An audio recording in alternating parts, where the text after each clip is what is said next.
Hai, saya sekarang berada di Provinsi Shah Alam.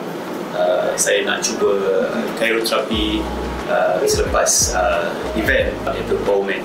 Dan mungkin saya rasa masa saya ni dah banyak pakai dan kita akan cuba treatment ni.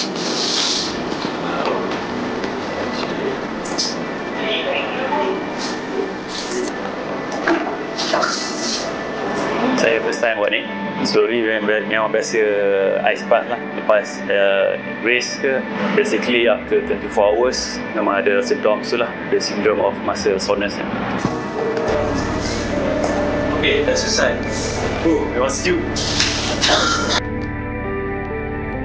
Apa yang saya boleh rasa daripada stretching dia, generally dia just tight lah dekat kaki dia sebabkan dia banyak main basikal. So muscle-muscle yang typical orang main basikal ni akan ketat.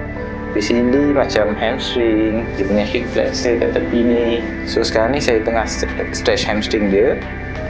Stretch, sebab hamstring ada 3, so kita stretch 3 hamstring dia supaya dapat optimal performance untuk hamstring and flexibility. Thank you. Okay guys, saya baru je selesai treatment hari ni, cryoterapi dan juga massage. Siapa-siapa yang nak datang, nak cuba rasakan sendiri treatment cryo dan juga sport massage ni, boleh datang ke Provinsi Shah Alam.